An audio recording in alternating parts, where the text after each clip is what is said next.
so he's going to be motioned by here in a second. Yes, we're live. Okay. Oh, well, yeah. Speak your piece.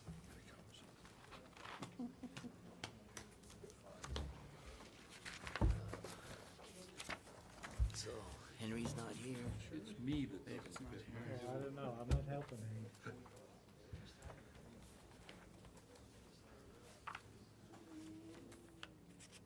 Got about 30 seconds, sir. If I can read that. 20 seconds? Well, we believe in being punctual, you know. Other duties as may be assigned. Okay, good evening, ladies and gentlemen. The hour is 7 o'clock, and as mayor, I hereby call to order this special meeting of the Laconia City Council scheduled for May 20 at this hour. The sole purpose of tonight's meeting is to have budget presentations from 5 different city departments, and we'll take them in order. Water, library, assessor's office, police, and fire. For the record, I would ask the city clerk to acknowledge that we have 5 of our 6 councilors present tonight, so at the start of the meeting, so a quorum has been established. Oh, wait a minute, 4, I'm sorry. A quorum has been established for this meeting, and we'll note the other 2 gentlemen when they arrive, if they do. Okay, we'll get right into it then. As I said, the purpose of this meeting is to hear budget presentations from 5 different city departments tonight. And first up is the water department. Mr. Nolan?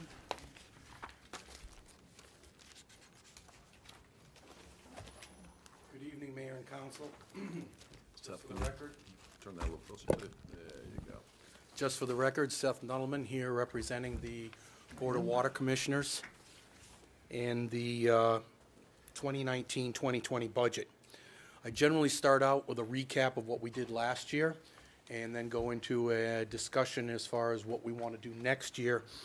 But there are a couple things that I think are of greater importance than that at this point in time. So I'd like to talk to you about a couple things in the budget right now that's affecting us. And if you want to go into line by line item later, I'd be more than willing to do that. Basically, you can look and see that the bottom line right now calls for a 6.8% increase. Now, obviously, that's not a popular number, but I will tell you that there's a good reason for it. And historically, if you go back over 7 or 8 years, even with the 6.8% increase, we are still under 3% as an average. There's 3 things that basically make up this large increase. The first one is our need for a new employee in maintenance and distribution. So this budget has in it a placeholder for a 6-month permanent employee, which would be coming on in December of the budget year. And then the following year, we would pick up that individual as a full-time employee. That's basically about 1% of what the 6.8 is. The second issue is that if you look back in some of the information I've given you, last year we did not go for an increase in appropriated amount. We thought that the budget was strong the way it was. We had a couple of capital items that affected that. So the last year, basically, our net appropriated increase was 0. The third thing that's really affecting our budget, and we've been having quite a few discussions about it over the last 6 weeks or so, is how we're deriving our capital labor. In other words, when we have a capital project, we have a labor percentage that's in there. At the end of the year, what happens is that capital labor gets backed out of our O&M numbers. So if we're looking at capital projects to the tune of just say $100,000 and 10% of that is labor, we pay the labor out of O&M, but at the end of the day, that $10,000, 10% of 100, would be backed out of our operation and maintenance number. This is something that's been done historically for the last 20 years or so, and it hasn't been problematic until recently. The thing that's brought it about recently is obviously, I think we all know that there's a lot of capital work being done within the city, and the water department is part of that. And if we budget a certain part or a certain dollar to be backed out of our operation and maintenance number, and that work does not materialize based on a host of reasons. It could be a change in schedule, it could be a reduction in the work, or it could be a change in the scope of work. And these are all capital streets that we do in unison with the Public Works Department, Court Street, Union Avenue, just to name a few. So over the last couple of years, because some streets have been changed and some scope has changed, we've actually had to absorb less capital labor being backed out of our O&M than what we had budgeted for. To give you an example, in 2017, we did not realize approximately $32,000 in capital labor being backed out of our O&M. My budget, from a 30,000-foot point of view, a 1% increase is worth about $30,000. So the year that we went in for that increase, we didn't realize that increase by about 1%. So if I went for a 2% budget increase, 1% of it got eaten up in the labor number that didn't get backed out. Subsequently, the number got larger in the 2018 budget. There was a couple of streets that didn't come to fruition, and we had to absorb $54,000. Now, the labor is either doing something in capital or it's doing something in O&M. It's the same labor, it's the same people, it's just where the monies are distributed. Right now, we think we're in the same situation with the current budget year, and we've budgeted $151,000 or so in this labor number, and we're probably only going to realize about $100,000 of that. So there'll be $50,000 that'll have to be absorbed in O&M due to the lack of projects being completed. That's basically what affects our bottom line. So what we've done, and I've been talking about this with the board and our auditors for the last 6 to 8 weeks, because it's come to fruition while we've been looking at the new budget, and that's the reason for the second submittal. I apologize for the confusion on that. But we foresaw the fact that we were not going in the right direction with this particular situation. At that point in time, I brought in Pat Moynihan from Melanson and Heath to discuss how this is going to work now and how this is going to work going forward in the future. I've had a few discussions with Scott Myers as well concerning this, and we've looked at some numbers, and basically there's nothing that says that this is the way it should be handled financially. We do know it's been handled this way for at least 20 years. For whatever reason it took place 20 years ago or whenever, we don't know. But slowly over time, if it was a small amount of work, it's very easy to absorb a small number, $15,000, $20,000, $30,000. When it gets up to $50,000 and $60,000, it basically means 2% to me in my operation and maintenance budget. So what we're trying to do is how we're going to address this situation going forward. The budget that you have in front of you basically starts to make that change in direction. What we're doing is we're reducing our dependency on the amount of labor that we are calculating for our capital projects. So over time, we can reduce that number down so that we won't be reliant on the capital labor number offsetting an O&M number. So we've had a situation where it appears like you've got an O&M number and you've got a capital number, but the two of them are merged when it comes to labor. So we're in the process of trying to separate that out. Question from Councilor Lippman. I see you brought a friend from our audit firm. Could we ask him a question, or who actually through you? That's why he's here. I just asked, for the record, it's Pat Moynihan from Melanson and Heath, and that's what he's here for. So from a generally accounting accepted principle standpoint, can you kind of walk us through it? Sort of, it's counterintuitive what Seth is saying to us. We're doing a lot more projects that are digging up the roads and you know, we're putting more money and we're, the coordinating aspect I get, I guess, and I'm just understanding what this transition and why we're making the transition, it's not obvious to me. Sure. Thank you. And for the record, Pat Mohan, excuse me, Pat Mohan, manager with Melanson Heath and Company, your outside auditors.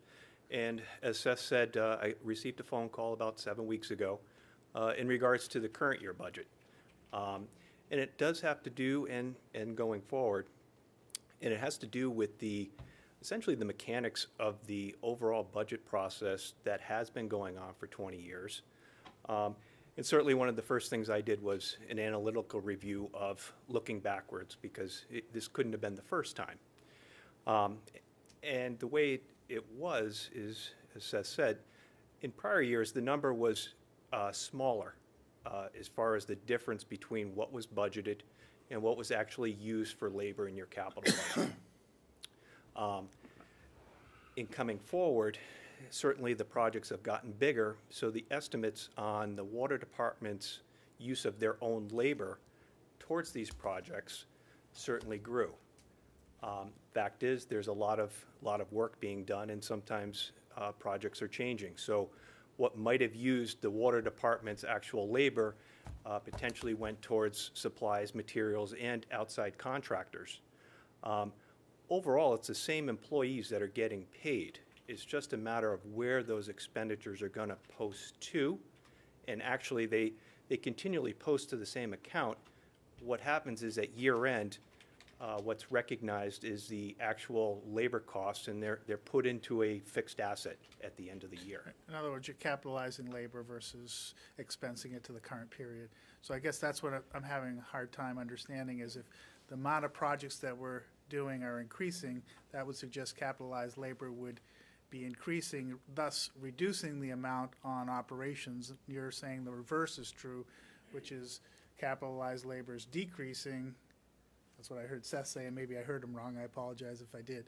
And that capitalized labor is being reduced, therefore the expenses that are hitting the current period are increasing, thereby needing more rate increase in order to accommodate the shift from capitalized labor to operating labor, if you will. One of the first things is, when I was looking at this, what was the overall revenue? Certainly, we're currently talking about the expenditures, but the offsetting is, how is that going to be funded? And looking at the revenues from last year to this year, certainly, as you know, there was a rate increase that was voted, and certainly that's going to generate the revenue. The overall revenue looks and appears to be a 14% increase over the prior year. So I'm not trying to knock you off that thing, but I'm just can we stick on labor for a minute, because I'm not following what's going on here for whatever reason, and I do understand counting a little bit. Nope. I think something might help you. Could I interrupt just a second? Sure. Is basically, it's not the fact that the projects aren't seeing the percent labor. It has a great deal to do with whether or not that project is even completed. Understood. If a big project's planned and you plan for that labor to be capitalized and then in fact doesn't materialize, I guess understand why that would put more expenses on the current operation. What I'm not understanding is we've stepped up our investment considerably, and maybe the manager can help a little bit here. So you're absolutely correct. We have stepped up, and therefore the estimates and the size of the projects and the capital have stepped up. Sometimes it just comes down to the timing, where Public Works and our other outside utilities might need to reprioritize a certain street that maybe had less of a water impact, and therefore this big project that they were going to capitalize the labor on didn't happen in that particular budget year for them. Now, but they're still going to need to do it in another year. Now they're forced to take that on the O&M side. So it's not, part of it's the numbers, the estimates and the budget numbers are getting larger because of the work we're doing, but sometimes it's out of their control on the timing on what fiscal year it hits. And that's what's causing the shortfall if a certain project they were anticipating gets reslotted for one of those reasons. So I think maybe what you're saying to us is that last year you ended up having to absorb in your operating expenses, which drew down your reserves, if you will, to be able to manage the bottom line for the water works. Or it may not have drawn reserves, it may have cut them in some other supplies and areas and stuff to make up the shortfall on the day-to-day operations. Pardon me if I'm really not understanding this. Is this, is the result of the shortfall or that drawing down on the O&M, is that actually hitting your bottom line in the budget when your revenues have increased? I'm not sure what the impact is. Is this just moving numbers, or is there an actual impact to your budget? Are you looking, is it increasing your budget for this year? Is that the bottom line? By rates, yeah. Excuse me, the overall budget, I believe, and looking at it, still remains fairly similar. It's a matter of whether those salaries are being recorded in the O&M or they're being recorded in the capital. In the original proposal, the amount of labor that was projected to be recorded against the capital budget was approximately $174,000. Upon analysis, it was looked upon that that number should be reduced to $84,000 because based on where the projects were going, most of the salary was going to be booked against operations and maintenance. So in totality, the total doesn't really change. It's just a matter of where, which bucket Which budget? which bucket you're putting it in. So you're saying, as I understand it, bottom line is because of this accounting issue, you have to increase your operating budget more substantially than would ordinarily be called for. That's correct. Is that fair? And you're going to be looking at decreasing your capital budget in a similar amount, is that right? That's right. We're going to decrease our percentage of capital. You gotta use the microphone.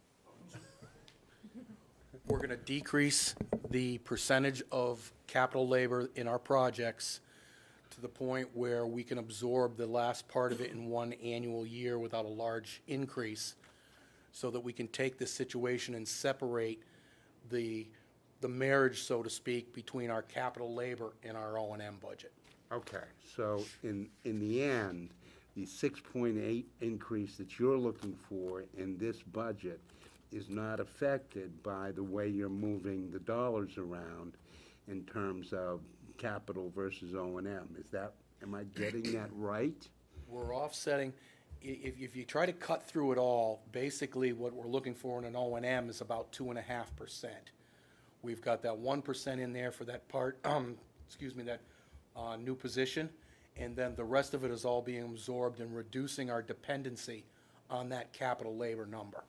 And we hope to be able to reduce that dependency over the next 2 years. If you kind of think of it like depreciation, instead of taking all the costs in the current period, you're spreading it over other periods. That's what you do when you put it in a capital project. And so they're having to take it all in the current period as opposed to, or more of it in the current period than previously, is what you're getting at. And that's why you need a rate increase. But I don't believe there's a rate increase. We're adjusting the budgets. We're just looking at a budget increase that's substantial as opposed to usual. This will not result in any rate increase. Okay. Anyone else? Okay, thank you. Go ahead, Seth. Couple of things. I'll just go through a few things that we've done in the past. I think everyone realizes the volume of work that's being done in the area. We did not replace the water main on Court Street, but we've done about $100,000 worth of upgrades to services, hydrants, gates, and such. We're currently right now on Messer Street, and we're going to be on Messer Street for probably the next month or so. Those are all projects that are being taken care of. And if you look at our budget, basically right now we're anticipating the revenues to come in at just a little bit over $3 million. We anticipated $350,000 from the rate increase, and right now it looks like we are going to achieve that. Keep in mind, we have the same situation that we always have, is wet years compared to dry years, and basically it comes down to gallons sold. Our unit price happens to offset that somewhat, but we're dependent on our consumption by probably about 50%. And we've been known to see fluctuations in our gallons sold up to 8 to 9% one way or another in the course of a year. So it's a tough game to play in that regard. Where are we there in terms of bottom line? A little short of $1 million or per day? Right now, we're hovering at about 1.1. We average throughout the year about 1.5. Obviously, we're looking for a good bike week and a good July 4th. That's basically what helps our bottom line. Capacity is 2. The capacity overall is 6 if we added additional trains. Right now, we can pump 3.5, 4 million, depending upon what's going on. So, and also, I think I've mentioned to you before, we've been seeing a historic decline in gallons sold, primarily due to conservation efforts, but we're still seeing that percent and a quarter decline year to year for the last 15 or 20 years. And so obviously over 20 years, that's going to make a big difference. That was one of the things that drove the rate increase in November. Looking at the labor numbers, basically on labor, we've got a 2.25% cost of living placeholder in there. And we've got step raises. That's basically it, as well as, like I said earlier, that new employee half. That new employee is, I guess I ought to clarify that. That new employee was a maintenance position that went away back 12, 15 years ago that we've been able to live without, but it's becoming more and more evident that there's a lot more going on. And I don't think, even if the bond money slows down and the large street projects slow down, that we're not going to need that additional person to keep the wheels turning, so to speak. A lot of our production expenses vary up and down depending upon what's going on. There's reasons for any of those, and they vary based on the situation. If you can look at the bottom line, you'll see where that the number basically is 6.8%. I think I've explained to you how that plays out. Once again, we've got a bunch of capital items for purchase, and I'll run through those real quickly as far as line items go. Basically, we're carrying over $65,000 for a loader. That does not pay for a loader, but what we're doing is we're setting aside money for 2 to 3 years to purchase that piece of equipment. The existing loader's got to be 20, 25 years old at least. As far as purchases go, we're still doing the gate upgrades and the hydrant upgrades. Those have proved to be beneficial over time. The other thing that the meter reading program, as you know, we had some problems with the meter reading devices failing. We've stepped up the expenditures on that as a group effort. Obviously, those costs are shared with the sewer department. And basically, the last cycle that we read, we were below 1% in non-reads, which is good for most of these reading systems, usually hover between 3 and 4. So we've got that operating well. We carry some money in there for computers and software. Same way with pump motor replacement and upgrade. Obviously, our pump stations, we've got 9 pump stations. We've got all kinds of pumps at the plant. Everything's redundant, so there's 2 pumps for each function. And over time, they wear. And most of the time, we've done pump analysis on them. You can do vibration tests, a whole bunch of other things. But all of a sudden, someday, the pump just decides it just doesn't want to pump. So we carry a line item in there. I've got another $110,000 I was able to put in for the loader, which will get us most of the way to the purchase price on that. We're looking at a new HVAC heating system for the treatment plant. That system right there is 27 years old right now, And that is, again, a placer. $30,000 won't do it. It's going to be broken down over the course of 2 years. Raw water meters, flow meters, we're in the process of upgrading those. And lo and behold, a week and a half ago, one of them decided it didn't want to work. So we'll have to find a way to absorb that in this particular year as opposed to the budget, and that's a recent occurrence. As far as projects, as far as main relays go, we've got $190,000 set aside for Union Avenue from Main Street to Guilford Ave. That's a project that's been moving back and forth based on other utilities and other issues out there. $190,000 won't do the whole gamut, but right now I've been talking to Wes and company, and they're looking at phasing that project, which will make it much more feasible for the water department to do with its current funds. The Court Street Bridge is on the docket to go to bid this fall and be replaced. We have to replace the water main underneath the Court Street Bridge, and that's going to be a situation where they're going to directionally bore a pipe down under the stream bed back up and tie in on either end. That is in conjunction with the state, and we are getting funds, 80-20 funds on that. So we're getting that taken care of while they're doing the bridge. Franklin Street is another one in conjunction with Public Works. The gas company's been over there replacing their pipe this year, and we plan on going in there in the spring of 2020 and replace the pipe in the similar location, and then it's scheduled to be reclaimed and paved through the DPW. And Bell Hill and Leewood Drive, that's off of Old North Main Street. That's another one that DPW has scheduled for reclaim and pave, and we'll be going in there somewhere probably in the middle of August to replace the about 800 feet of pipe there prior to them doing their drainage and road work. So that brings our capital budget basically to $756,000. Again, these streets that I just named, we're looking at reducing that percentage of labor that we're relying on to back out of the O&M. So in a year or two, we should be able to take this and completely separate the dependency of O&M on capital labor. Any questions on the capital budget? Counselor Hamel. Which, the O&M or the capital that you're talking about, which one are you looking to increase? We basically are increasing our O&M because we will not see the same percentage or dollar amount of the capital labor being backed out of it.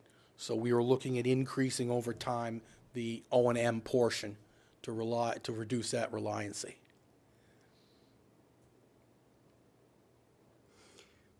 If a project doesn't come to fruition, like you say, and you have that capital set aside, I don't understand how you can say that's a loss if you're spending 100 compared to 175, and you're saying it's a loss. Let me do it this way. If we have a street that we're going to anticipate spending, and Union Avenue from Maine to Guilford was one. Originally, the schedule was set up on the docket to go in there this spring in 2019. We were anticipating a lot of labor going to that particular street. Gas company had some work to do. There were some other things that came up, so that street got pushed back 1 year. In our budget, we were relying on X number of dollars to be pulled out of the O&M portion to, as far as that street being done. If that street does not get done, the O&M has to absorb that labor because, as Pat said, you're still paying out that cash labor, and they're doing something in the department. It's just kind of which bucket you're taking it out of. But if you're doing a capital project, that would be much more labor intense than your O&M, isn't it? No, it's the same. It depends upon the size of the project, depends upon the the capital labor. But if that project doesn't come to fruition, that labor is over fixing gates, doing other things, and now nothing's getting backed out of O&M. It's all in O&M. But you still have, you save the money in the capital. So Correct. that can be transferred to the O&M. We just can't transfer the money from capital to O&M. We have an appropriated amount that's set by the council, so we take our total amount, we back out our depreciation, we add in our bond payment, and that's the number that the council sets that the water department has to stay within for that particular budget year. So you can't transfer from line to line in your budget. I can transfer from line to line in my operation and maintenance budget. I can't take money out of capital. Is that bonded? In other words, it's a bond that you may not get go out to, it's part of a bond that you're getting instead of normal operating budget? No, a bond would be a separate issue. I can transfer line to line in my normal operating budget, but I can't take money that's set aside for capital, figure out I'm having problems in my O&M numbers, and just pull X thousands of dollars out to offset my O&M problems. My capital and my O&M have to remain separate. So at the end of the year, one is up, one is down. Correct. Yeah. And it's the labor that is commingling. Can you make requests during the year to transfer money from capital to O&M or do something like that, or are we locked in? We're locked in. We can transfer capital money within capital items. We can transfer operation and maintenance money within operation monies. But basically, my bottom line is set by the appropriated amount, and it's set in two contingencies. One is operations and maintenance, and the other is capital. And You can't request a move during the year? I'd have to come back before the city council. Yes, I could come back before the city council and request an additional appropriation to my O&M budget. Okay. And then I'd have to have the income to support that additional request. Okay. But it doesn't change your bottom line, correct? Right.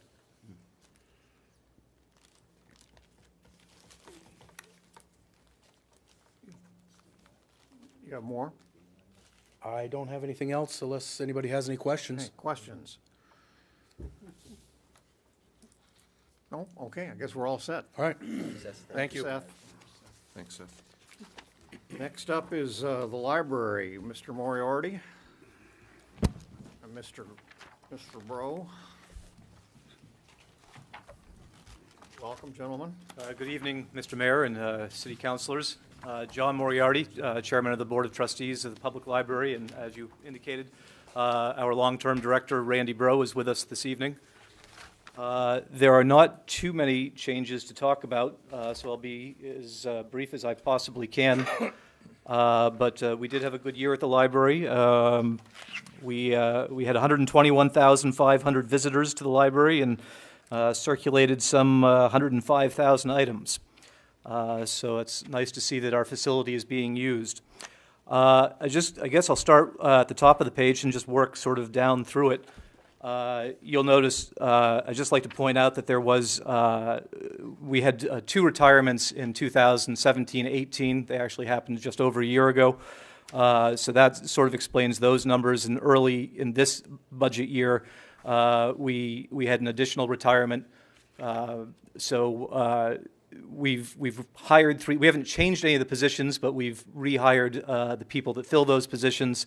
We're in a position now where we're actually moving a little bit, you saw the notes, towards the lower end of the scale, which is nice to provide some relief to the citizens of Laconia. I guess I'd like to just kind of go through the, where do we want to go now? Why don't I just spend a moment talking about our our integrated library system software at the same time that I'm going to talk about the equipment budget. And you may recall that back in the late 90s or early 2000s, Dan McKeever thought that we should modernize and no longer use a card catalog, which we agreed with. So we computerized. We put 2 servers in our basement, and the internet was a different animal some 19 or 20 years ago. So we're taking the steps this year to change that. We're moving our servers to the cloud. So we're going to hopefully see some savings in those line items. Our servers, just for example, were between $5,000 and $10,000, depending on which function. So at the same time, that will allow us to be a little more efficient with our operations. And if I have time, I'd like to talk a bit about that later. But all that sort of connects to the fact that we're trying to be responsive to what the needs of the patrons are, at the same time being conservative with the city's budget. At the same time, I'd like to point out under books and directly underneath it, non-print, you may see that we're suggesting a decrease in books of $12,000 and an increase of non-print of the same amount, $12,000. So not to complicate the conversation is the second department this evening, but that is not a bottom line change. We've been spending that money for quite some time. Let me just be specific. Books are obviously books. Print books, hardcover, softcover, fiction, nonfiction, etc. The non-print items are digital content, such as we have a New Hampshire downloadable where we have a partnership with the New Hampshire State Library. Our patrons, 24 hours a day, using their library card numbers from any computer on the internet, can borrow books from the collective collection. Likewise, Hoopla is another digital service that does music, TV shows, and other similar digital materials, including books. And so we subscribe to that service on behalf of our patrons. Again, they can use their library card from anywhere. Now, we tried this out as a pilot many years ago, and we initially had to front-end that $6,000. The first year, I think we only used $1,500 of that, but it has finally caught on. In fact, we did change some of our parameters to make sure that the borrowing was deliberate. So anyway, we've got that on a nice even level now, and since we've decided that it's working, it's popular and being used, that we should commit to it now and officially move those numbers from books into the non-print line items. So long explanation, but that is the explanation. I think that brings us pretty much to the end of the operating budget. I did just want to mention that, obviously we pay attention to the great gift that the donors and taxpayers and investors gave to the city in 2004 and 2005 in the form of the wonderful addition to the library. You recall that we went to great lengths to match the masonry element, the bricks that we added in the new part, match the color and to a certain degree texture of the 1903 building. Shortly after we made that addition, we discovered that they were in need of a waterproofing treatment. And so we did that somewhere around 2007 or so, and it looked like that would be a 10-year product. We have been monitoring it, and the waterproofing application has been doing its job, but it looks like sometime in the next year or so we're going to need to pay some attention to re-waterproofing that, which is a $30,000 expenditure. Mr. Myers and Randy and I spoke about that back in whatever time that was. So we're just going to be paying attention to that in the form of the CIP, but I did want you to at least know that we were paying attention to it and trying to keep our eye on what needs to be done. I think I've covered the main points. Anything that you want to add? No, I can answer any questions you might have about specific lines or projects or. Any questions about the proposed library budget? Councilor Hamel. I'm just wondering, since my friend Armin isn't here and he used to always bring it up, what kind of programs or investment are you making in the Goss Reading Room in Lakeport? We stand on our head to tell people, and thank you for the plug to give us the opportunity to do it tonight publicly, that we have two libraries in Laconia, just in case anyone in the room is not aware of that. The Goss Reading Room is over at the corner of Franklin and Elm Street in Lakeport, and it is open 2 days a week, and it serves the sort of habit-forming work that the Elm Street school students, we've got Pleasant Street and Holy Trinity and Woodland Heights using the Gale campus and Elm Street using the Goss Reading Room. We have the same kind of formula that we have done year after year, where we invest computer technology and books and periodicals into both campuses, but obviously we put the majority of the resources where the majority of the demand is. And, I don't know off the top of my head what the usage numbers are for Goss, but at 121,000 visits a year, I can assure you that unfortunately 99% of them are at the Gale campus, and we'd like to see our citizens use both campuses. Is Goss open those 2 days year-round? Yeah. Yes, it is. Tuesday and Thursdays from noon till 5. Okay, great, thank you. Any other questions? Any other questions, comments? Okay, thank you, you. gentlemen. Thank you. Appreciate it. We're on to assessing. Mr. Myers. Thank you, Mr. Mayor. I'm going to handle the assessing budget for you tonight. I'll give a little background here first on it. You can find it starting on page 33 of your budget book.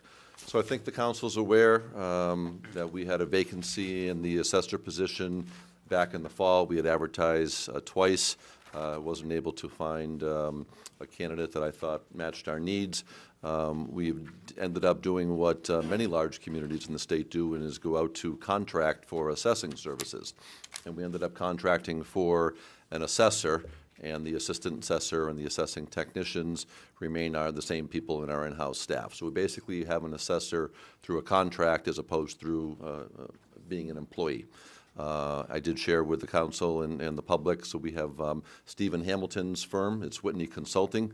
Stephen has a long background in appraisal and assessing in the municipal world, and most recently, until his retirement from the state, was the manager of the municipal property division of the Department of Revenue Administration. So he is the one who, his staff at the time would work with our staff and oversee our assessing quality, work with us on setting the tax rate. So Steve and his firm certainly are well qualified. So Steve and his firm started with us on April 1st. So he's getting up to speed on a lot of things going on in Laconia. That just happened to coincide with the end of the assessing year. The assessing year, as you know from your building permit reports, when you see those monthly, runs April 1st to March 31st. So he hit the ground running with us at a very busy time of the year for assessors in general, along with the position having been vacant since around Thanksgiving.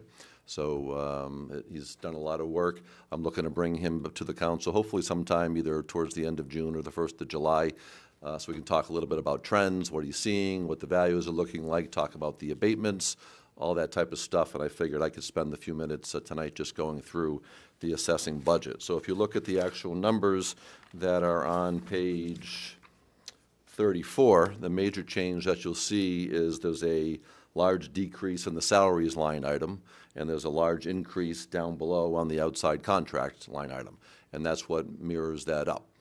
The contract that we have with Whitney Consulting is for 3 years. It was a little bit more labor-intensive this year, just for the fact that we did not have someone in the assessor seat for a 4-month period, and therefore we knew there was some catch-up work that was going to need to be done. So actually in years 2 and 3 of the contract, that contract will come in at a lesser amount when you look at it on an annualized basis. What you don't see on this page is where the benefits show up in the budget book for the smaller departments. So police, fire, and public works, when we get to those budgets, all contain their retirement system cost, their health insurance costs are built into those budgets. The way it's always been in the city since I got here in 2011 was the smaller budgets, planning, code, assessing, administration, finance, all of those are bundled for health insurance, Social Security, retirement contribution, and one of the finance pages. So while you do see an increase in the assessing budget here, when you look at it on the corresponding finance page, we are not paying the 7.65% Social Security, we're not paying the almost 11.2% in retirement, and we're not paying whatever health insurance plan cost share might be for a person in that position. So what else do we get beyond having a very qualified person?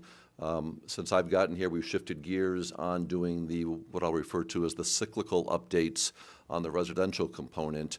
That was something that we are targeting, and we're hitting approximately 25% of our residential units and doing a cyclical update on those properties every year. So over the course of a 5-year period, in theory, we've hit 100% of the residential properties. That saves the need from having to go out and perform a full revaluation which A, costs money, and B, tends to cause some wide changes in assessment values, and therefore you see the abatement requests spike. I think last time it happened in the city, 2009, 2010 timeframe, there were almost 500 abatement requests. Right now, we average around 80 or 90 abatement requests on an annual basis, so it saves some angst there as well. So we've been doing the cyclical on the residential side. We didn't have the skill set to also handle that on the commercial industrial side. With Whitney Consulting, we do have that as part of their contract, so they will be doing the cyclical updates on targeting 20% of the commercial industrial properties every year, and over a 5-year period, we will have hit all those properties, which will be an added savings that the council will remember a few years ago. We went out and spent, I think it was $120,000 to do the commercial reval. So there'll be savings there for it as well, along with it being a more efficient process. And the 20% of the properties that we will be hitting, some of those are tied to building permits, some of those are tied to sales and going out and doing the comparables and updating our files after a property changes, and the rest, we just go and target neighborhoods. We send mailers out to those neighborhoods. We get newspaper notices in the Laconia links. We let people know that we're going to be trying to set an appointment with them. If we can get in the house, great. If not, we do an outside, inspection and an outside measure type of thing. But it allows us to go through, in addition to the building permits and the sales, to do properties that don't fall into either of those categories. So that's really the major change in assessing. It's been a positive start to our partnership.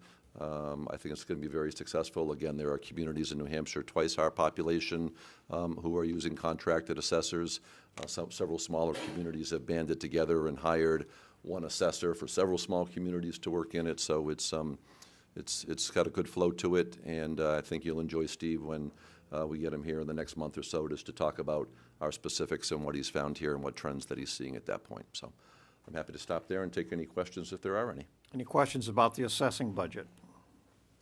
I'm not sure I understand this. Is Whitney Assessing, or whatever the name of it is, they do other separate independent contracts also? They're, I believe, at least in 2 other small communities, part-time.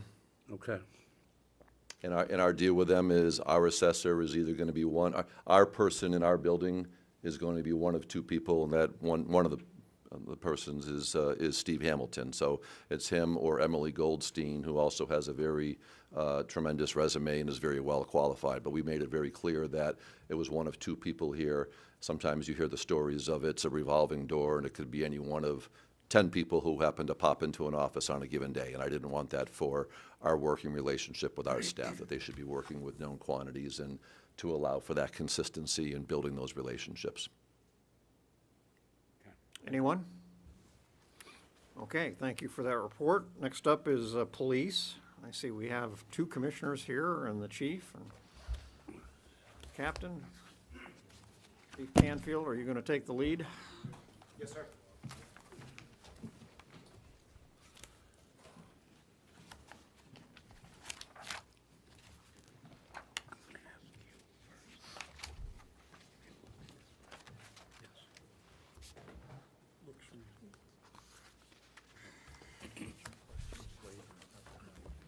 Are we paying by the pound for this? Is it-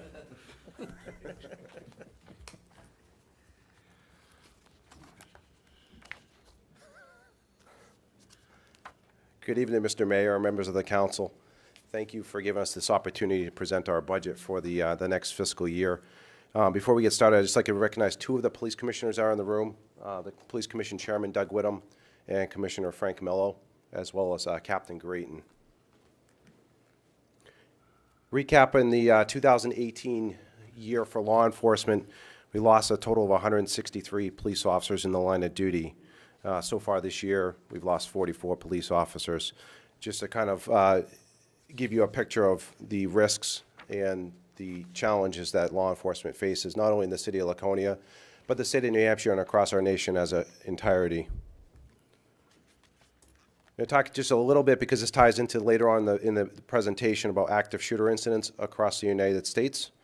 In 2018, there were a total of 27 different active shooter incidents across our nation, of which 85 people were killed and 128 people were wounded. 23 of these were conducted by male shooters and 3 by female shooters for a total of 26 shooters, possibly 27 shooters. This was an FBI study. The details are in your book, so I won't bore you with all of them here, but 60% of these occurred in commercial-related incidents, and 19 of them occurred in an educational environment. And that's why the emphasis on our department is not only many things that we do, but one of the things that we've recently focused on is response to active shooter incidents. Some of the key takeaways are vigilance, not only by law enforcement, but certainly by the citizens of our city and our state. And that is very key. If you read through that study, a lot of the presentations conducted by the police department working with the public, certainly our community groups, our religious groups, our educational groups, which we've done a lot here in Laconia, has certainly proven to save lives across our country and our state. So turning to the state of the department over the past year, I just want to take a moment to recognize former Police Commissioner Armin Mayhew. He was a long-term police commissioner with us. Not only that, he was a very good man and a citizen of our city, and a very dedicated and caring individual. Over the past year, we saw his passing, which had left quite a mark on our department and the city as a whole. So I wanted to recognize him here tonight. Amen. Thank you. I won't bore you with the statistics here. These are included in your book for your review. But our total calls for service were down slightly from last year, from 22,819 calls for service to last year, 20,784 calls. Turning to staffing levels of the department, we're currently allotted 43 total sworn officer positions. The PowerPoint's a little bit dated. There are currently 3 vacancies. The PowerPoint shows 2 vacancies. We had a 5-year veteran officer left us to work for Stratford County Sheriff's Department due to a better schedule, certainly working Monday through Friday. She was a female officer who had young kids at home, and it was a better adjustment for her. That being said, we have several people in the background process, and we expect those positions to be full at the beginning of July. That leads me to our recruitment efforts over the past year. Recruiting for police officers has been tough over the past 5 years due to a number of different things that have gone on in policing across the country, not only in our state, but certainly regionally and nationally, that has made law enforcement recruiting a great challenge. Lieutenant Mike Finolo does a lot of our recruiting, and he's been very innovative. He's been attending a number of job fairs across the state, participated in some media outlets. He created a new app done through, that's online, called policeapp.com, which has generated a lot of recruitment interest. He's reintroduced our own written exam and done a lot through social media, and he's currently working on a promotional video to not only advertise the benefits of working for our agency, but to kind of highlight some of the benefits of working here in Laconia in this region as a family-oriented area that would draw people to this part of the state. 2018, we had our CALEA annual assessment. I think you remember me talking last year about the assessment going from every 4-year assessment process to a 4-year on-site assessment process, but that they examine our files on an annual basis to maintain our national accreditation. This is an extensive ongoing self-assessment annual remote compliance review. So this was year 2 of our review. The review was conducted remotely and included 177 different standards. Compliance was verified in every single category. There were no violations and no corrective actions needed in any of those categories.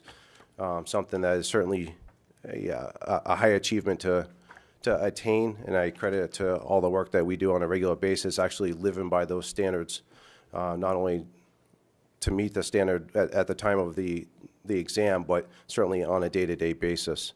That report is included in your budget book as well. So some of the department initiatives that occurred in 2018 included the institution of the school resource officer in March at the middle school, and I thank you for your support in helping us achieve that position.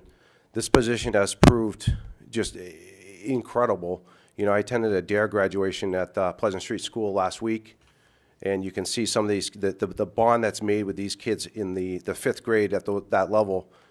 When they go to the middle school next year, the connection that they have with that officer is just going to continue, and within a 3-year period, all of the kids that are in the middle school will have attended the fifth grade DARE program, and that connection is just invaluable. I can tell you, not only from a investigative standpoint, but more on the mentoring aspect of it and the drug prevention. These kids are very willing when they have that connection and the ability to go talk to the officer. They know the officer personally as a police, not only a police officer, but as a human being. They want to, it builds that connection and that level of trust, which is something that we need with the youth of our community, and I thank you very much for that. So 2018 saw the institution of our police body cameras. These cameras will be functional at the end of this month. The training is actually, I think it's coming up the end of this week. We've had 4 trial cameras that have been distributed out through the department for the last several months. Certainly a very big undertaking that will be completed in August with the institution of cameras in the cars themselves. These cameras are, albeit expensive, they're certainly a huge liability protection for not only us, but for the city and as a whole. We have a lot of good police officers that work here. We do a lot of good work, and I think to highlight some of the good stuff that they do and to actually play these videos in court will actually show some of the nasty and bad things that they have to deal with on a regular basis. And these cameras are invaluable, and certainly it was part of the 21st Century Policing Task Force that was created by President Obama, and certainly a recommendation for police departments across the country. And I'm happy to say that, you know, we're certainly in the tops in our state leading in that category. We saw the institution of the TIP 411 program. This program is an app that can be downloaded on smartphones. It'll allow anonymous tips to be communicated directly to the police department.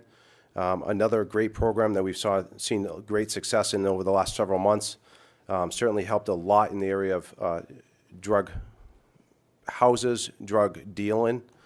We receive probably a dozen of these things every single day, and it builds the intelligence, and it has led to a lot of great drug work in the city.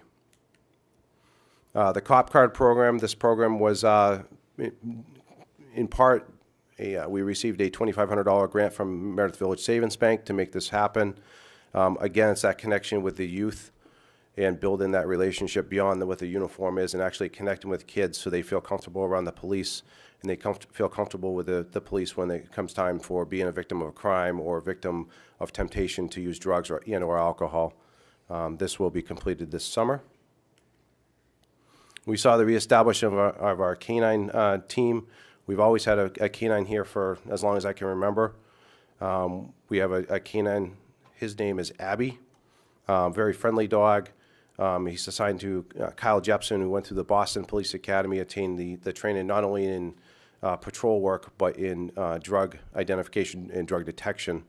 And we've had great success with him as well. We saw the reestablishment of a bike patrol. You might have seen this in the paper in the last month or so. We have an opportunity to send 2 officers to Concord Police Department to go through their 40-hour bicycle mountain bike patrol. In combination with this, we needed to update several of our bikes. The Pleasant Street School conducted a fundraiser with their students there. They donated $350 towards the cost of the bicycle. And working with Miles Chase down at the MC Cycle, he donated a bicycle to us as well. So great community effort to make this program happen, and certainly you'll see an increase in mountain bike patrols in the downtown area, certainly in the Wild Trail areas as well. Laconia Middle School, we conducted an active shooter drill. This was sponsored by New Hampshire Homeland Security. Certainly a lot of planning goes into these drills. This is the second year that we've conducted one of these. It's a year-long process where we look at our training, we identify deficiencies, and then we look to improve upon those in a full-scale exercise, which was conducted at the Laconia Middle School. The Governor's School Safety and Preparedness Task Force, this was an ongoing effort.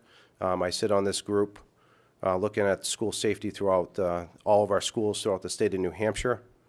I was lucky enough to be appointed to the review committee which will be meeting the end of June to look at the actual recommendations and make sure that they weren't just recommendations that were put out there and not acted upon. One of the things the governor really was emphasized was that he wanted actionable items.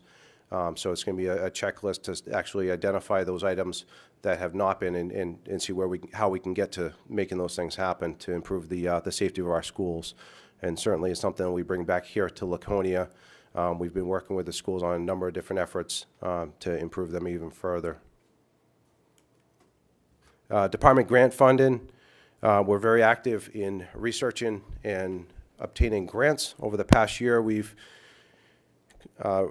written grants a total of $212,906, everything from Granite Shield, STEP patrols for traffic enforcement, DWI patrols, the Homeland Security tabletop and full-scale exercises, as well as the Burn Justice Assistance grants. Some of our community policing programs, we conduct regular coffee with the cops. We go to local places or anywhere that requests basically an informal conversation over a cup of coffee. We talk to different groups, whether it be the elderly homes or housing projects or anywhere, and conduct topics of conversation. Our Citizen Police Academy continues to be a big hit, which we conduct in the fall of every year. Very involved with Special Olympics, Winter Games, the Special Olympics Winnie Dip, the Torch Run, the Summer Games, Fuel and Dreams. We conduct the National Night Out, which will be again in August of this year. We take part in Christmas Village, Make-A-Wish, Better Together, Boys and Girls Club, Childhood Poverty Coalition, Family Violence Prevention Council, and Genesis Behavioral Health. Some of our budget highlight requests, salaries. The department requested $3.5 million, and that was recommended by the city manager. Requested $80,000, which was up from $75,000 last year. Part of that is due in part to the body camera program, where redaction and discovery is going to take a lot more time on our part-time personnel. Just to highlight, I won't bore you with all of these.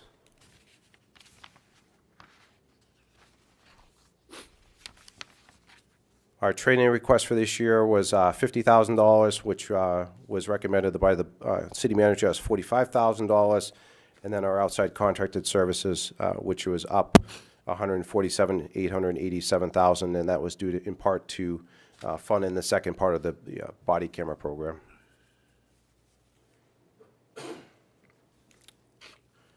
Our overtime, just to talk a little bit about our overtime. So $63,000 went to shift overtime for holiday coverage.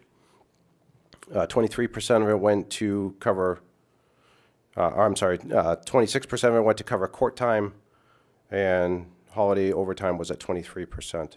So certainly the majority of our overtime is spent for with court appearances by officers that are off duty that have to appear on their off time.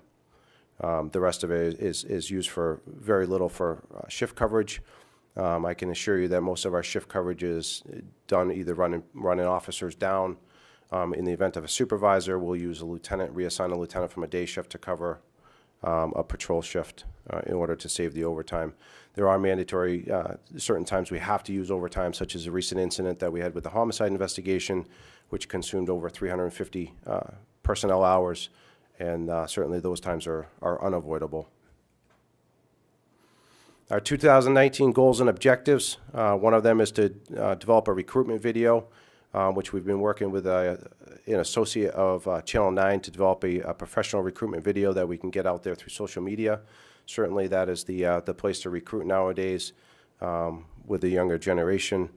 The full integration of our body camera project, as well as the camera project, which runs concurrently with that. To see through the finishing of our air handling system. This was a project that was started in the CIP program last year.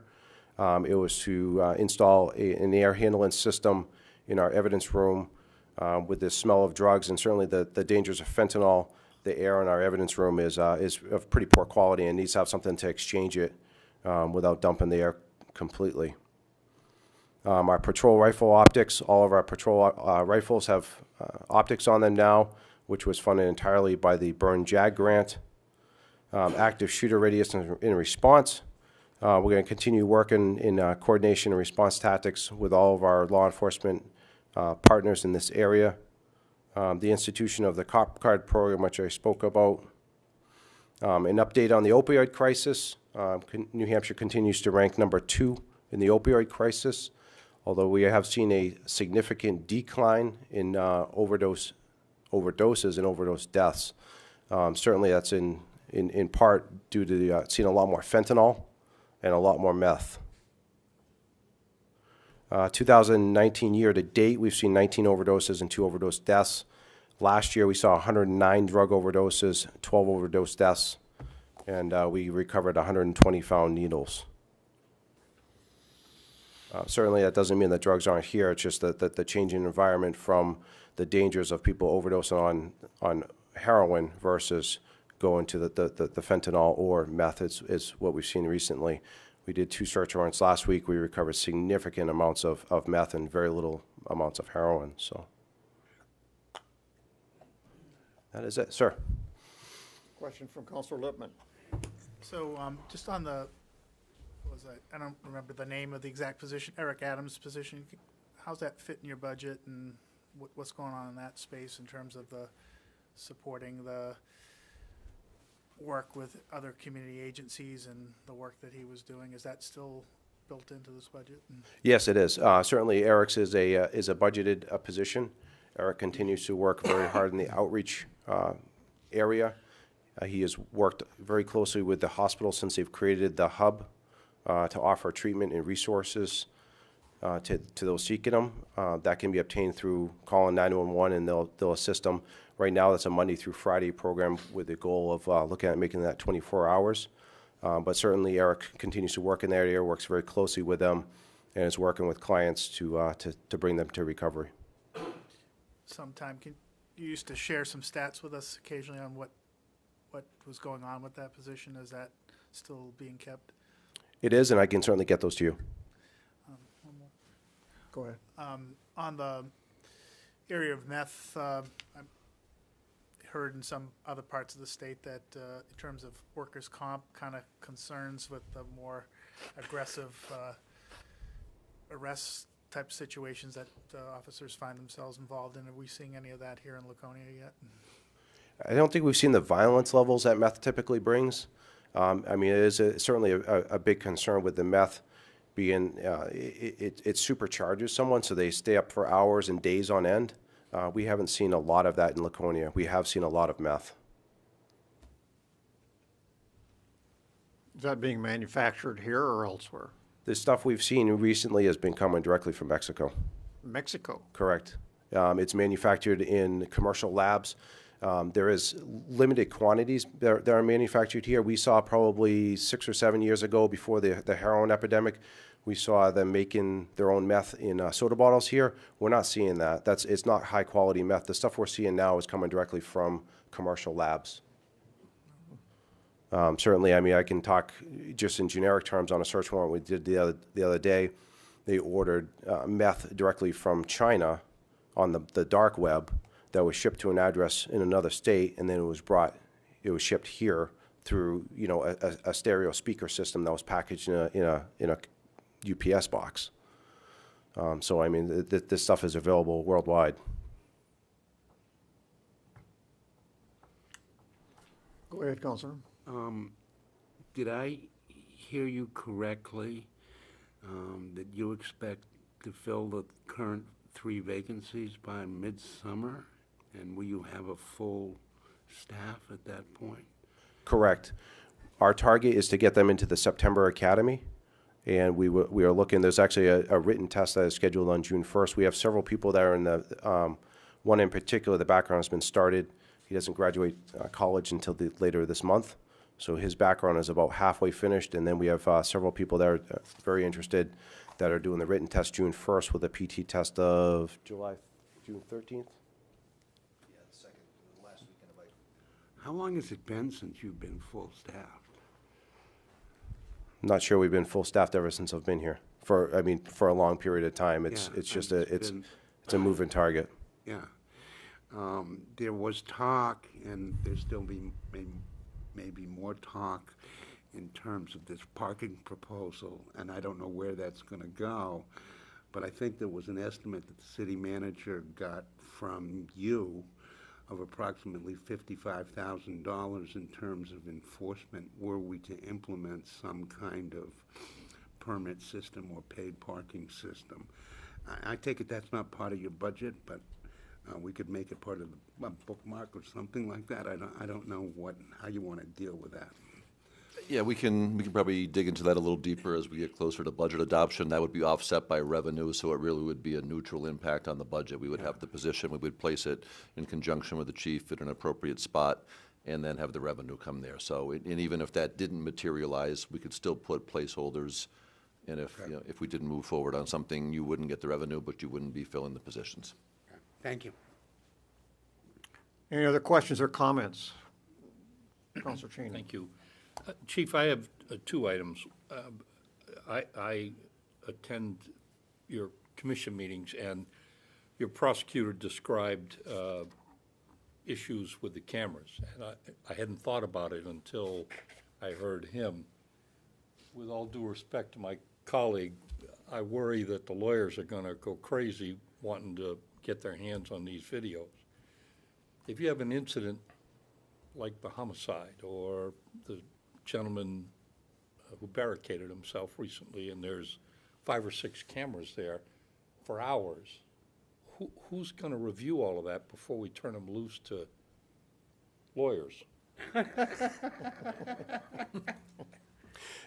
Certainly, the officers will be responsible for reviewing their own video prior to writing the reports. There are certain instances, such as an officer-involved shootings, and the officer is not entitled to review the video, right.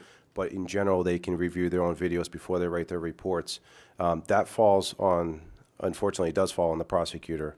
Certainly, I think a determination is made before he reviews all the videos, where it's going into in trial, whether it's going to result in a plea or not. But at some point in time, yes, it would have to be reviewed by him and you know, his legal secretary. I guess where I was going, Chief, is I'm a little concerned. I think you indicated you had put $5,000 in to pay for staff to review those, and I'm just worried it's not enough. Have you checked with other jurisdictions to find out what their experience is with reviewing these? You know, in talking with Jim Sawyer, our prosecutor, he certainly feels comfortable that he can take this workload on. Certainly, it's a moving and dynamic target. You know, I guess we'll assess it as we move along, for sure. Fair enough. The other item for me was I was concerned. I was interested, not concerned, in your decrease in calls for service, which you know, at 9% I consider to be significant, not insignificant.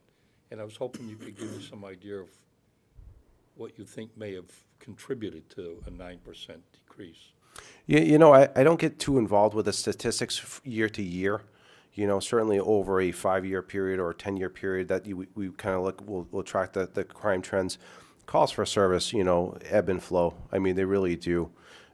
Certainly the level of police work that we're doing now compared to 10 years ago is a lot more involved than it was. A lot of these calls, you know, you make a good point about the video. Now officers are going to go to the cameras that are out there that have been out there for test periods. They take a little bit more time, but we're getting a lot more thorough, a lot more complete investigations and reports out of it. We're going to crime scenes, burglaries, thefts, that kind of stuff, and we're not just taking fingerprints now. A lot of the times we're doing DNA and a lot more advanced stuff. So, yeah, I mean, the calls for service, I don't put a lot of weight in certain numbers year to year. Okay. Thank you, Mayor. You bet. Anyone else? Counselor Hamel. Yeah, 2 minor questions. The Channel 9 thing, are they producing you a hiring video? They actually gave me a lead into someone else that can do it for a little bit cheaper of a price. Do you know what that price is? I don't as of yet, but I have an idea, and it's pretty cheap for what it is. Okay. Are they using your officers, or is it a generic type video? They will use our officers. They'll use stuff from around the city of Laconia, so it'll be tailored for Laconia. So are they producing a skit? Of a sort, yes. The other question is surveillance cameras. Have you done anything more on those? It's actually as one of our CIP items this year to request 4 of them. Okay. They're portable or what? They are. Last year we bought 1 of them, which is actually in use now, but it's a standalone unit that can be mounted at any pole and streamed live to the police department. And certainly we can move that around. It's portable, but in our CIP request this year, we've asked for 4 additional ones. Could you, I'm sorry, let me see if anyone else has a question before I.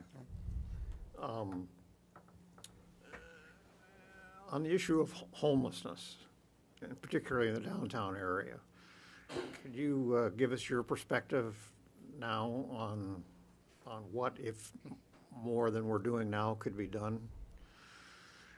And it's very frustrating. I hear all the time from people who do business downtown, especially, I don't realize we have human rights here to deal with also in terms of people, but I'd just be interested in your perspective at this point in time of how big an issue you think it is and what, if anything, can we be doing more about it?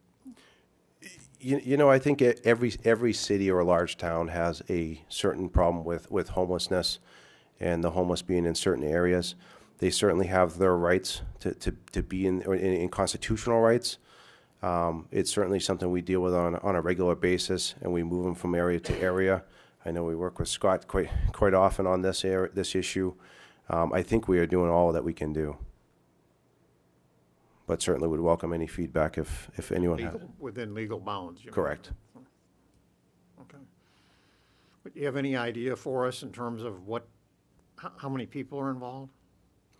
True homeless, I think it's 24 or less. 24 or less. You know, I mean, you certainly have those ones that will bounce from shelter to shelter, that will couch surf. But yeah, I would say our true homelessness is 24 or less. And they truly choose to stay homeless. They, you know, most of them have issues with substance abuse or misuse, and they don't want to live in a shelter, and they want to live on the street. Okay, thank you. One more question. Councilor Hamel.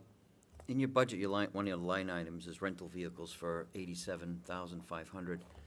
What kind of vehicles do you rent for that? Do you want to talk about that? We don't really rent vehicles. I think that's part of the depreciation on the vehicles that we purchase through CIP every year. Okay. Thank you. All right, anyone else? Questions, comments? Okay, thank you, Chief. Thank you. Thank you, Commissioners. Thank you, Captain.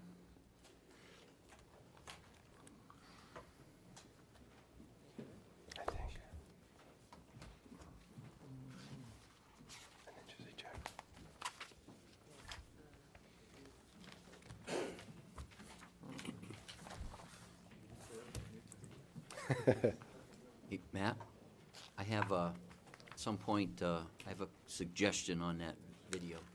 Okay, certainly. Fire Department, Chief Beatty. Good evening.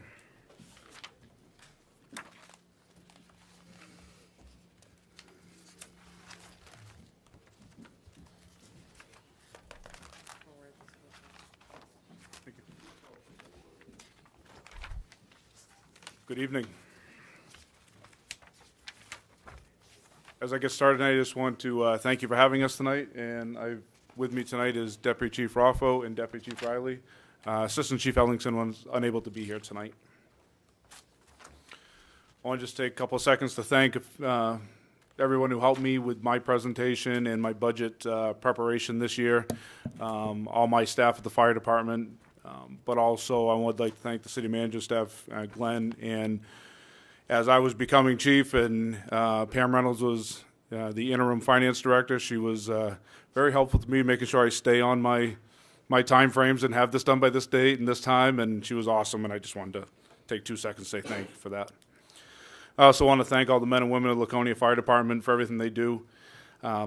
I'm amazed every day by all the hard work that they put in, and during this transition, as becoming the fire chief, they were phenomenal to me, and I couldn't be any happier than being the fire chief over there. I'm very proud of that. Just a little explanation of kind of how I break down our divisions within the department. Our administration, the field operations and training, fire prevention and fire code enforcement is all handled under Deputy Chief Raffo, and our emergency medical services and our health department is under Deputy Chief Riley. As it's my first time up in front of you as the fire chief, I just wanted to just sort of mention my thought process of how I go into the budget cycle. We budget for the year, but obviously planning for the future, and that's something I wanted to keep in my head throughout this process. And what you're going to see in tonight talks about all this. It invests in personnel, it invests in long-term projects. It makes sure we maintain our long-term projects, those high-priced dollar items that we've been funded with and fortunate to have all these years. And then addresses our needs for the future as we move forward. Throughout this presentation, everything you're going to see talks about these goals. What are my goals? And these are more for this year and of course, moving forward. But what are my goals during this presentation? Number one is I want to make this department a destination department again for people looking for employment. I want to increase the retention rate of our current employees. You heard Chief Ganfield talk about how difficult it is for police officers. We're in the same boat with fire department, statewide, nationwide, to find qualified firefighters, especially qualified firefighter paramedics. So whatever we can do in-house to bolster our department and get more people to not only want to come to work here, but to want to stay here, that's a positive, and that's what we're really trying hard in-house to do. Continue to grow the self-sustaining ambulance division that we've been working on for the last year. Increase our training opportunities, and establish a foundation for growth. We've had some great positives over the year within the department. We promoted Jay Ellingson to Assistant Fire Chief. Both Rick Hewlett and Brian Keys, firefighters, were promoted to Lieutenant. We had 2 firefighters complete their year-long probation. It's a lot of hard work. It's been a few years since I've done it, but I remember how hard of work it was. It's a lot of studying. It's a lot of learning. They've done a great job, and I'm really proud to see them do that. We welcomed many new faces within the department. Signed a new 3-year contract with the firefighters in the city. That's a nice thing to have coming in as a new fire chief, to have that contract just recently signed. That's a huge positive to me. That's a hurdle that we don't have to deal with as I begin this transition. And this bullet point I just added this morning because last night at the LRG Healthcare EMS Awards banquet, firefighter paramedic Scott Lewandowski was named Provider of the Year. So that's the entire Lakes region, all the providers at every level. He was chosen as the Provider of the Year. He does great work for us. He's been, I believe, 7 years he's been with us. He does a great job. Over the last probably year and a half to 2 years, he's taken over a lot of the assisting with the teaching for paramedic refreshers, advanced EMT refreshers, goes outside of the department to help train, and he's a wonderful asset to the department, and he was rewarded for that last night at the banquet. Another positive that I want to talk about is our response to the substance use disorders. Chief Canfield explained that the numbers that they were seeing are down, as are we. The change from 2017 to 2018 was a 36% decrease in our responses to overdoses, 160 to 102. That's all overdoses. That's any type of overdose we may go on, from intentional overdoses of medication to the opioids. Since 2016, when now Lieutenant Keys has been involved in the Recovery Coach program, 82 of his 126 contacts are in long-term recovery, 60 days or greater. Now, this isn't just because of one person or one department doing all this work, and I want to take a moment just to acknowledge that there's a lot of other people involved in this.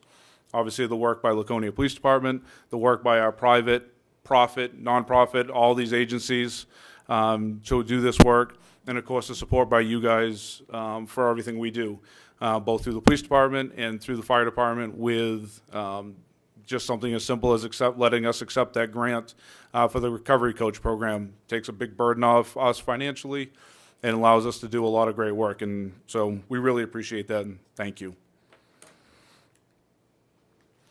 We did have multiple vacancies this year.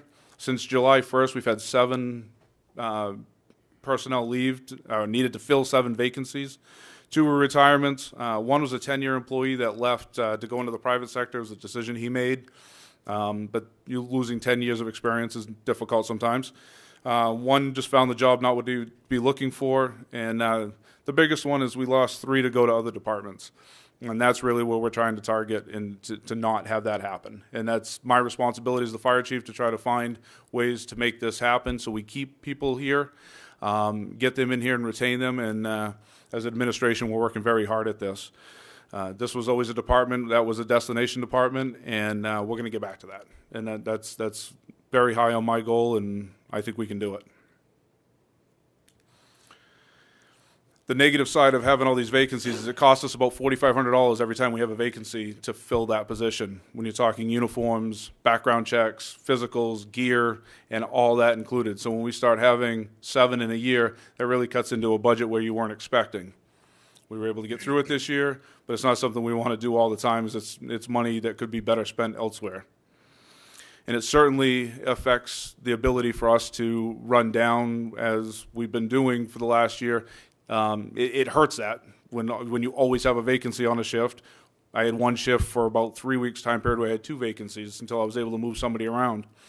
That cuts into all that. So it really starts negating some of that hard work that we're doing. So the more we can keep everybody working, the more we can keep everybody retained in here, the better it is for our department. Getting into just a little bit of statistical, and I'm not going to, weigh down with a whole bunch. But it's important to note this year, and I think this was mentioned at the probably the January operational trends, we did 5,022 total runs for the year last year. First time we broke 5,000 calls, which you see as it's almost 700 run increase since 2015. Instead of trying to break down every category that we do, in my software that we use for tracking all this data, we probably have 100 different categories that we use. I'm not going to do that. The numbers that you see in front of you are the numbers from Lake Street Mutual Fire Aid. So these are directly out of their numbers. We did 3,564 EMS calls as dispatched.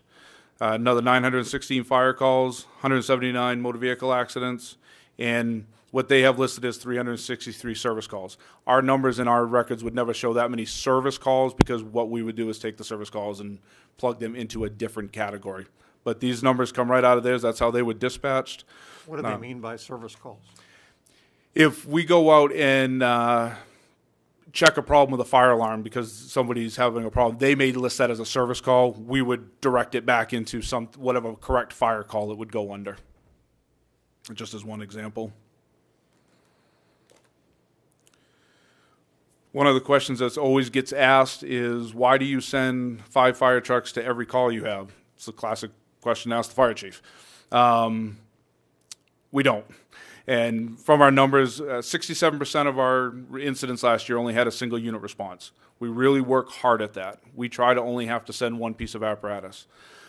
We send 2 pieces to critical medical calls, motor vehicle accidents, certain incidents like that. We send obviously more than that to fire calls. We had over 7,000 incident apparatus movements. So even though we're doing 67% single unit, every time a truck goes out for any type of call, we did that over 7,000 times last year. That's very busy. So you do see our trucks on the road a lot, but we are working very hard to keep those at single units. One of the issues that we are noticing is some of our multiple unit responses do increase in the weirs. When we're running at 2, we will still run the ambulance out of there, but we do send a unit out of Central to help them if it sounds like something critical, because they are so delayed to try to get to if the patient does turn out to be more serious than expected. When there's 3 up there, we don't do that as frequently.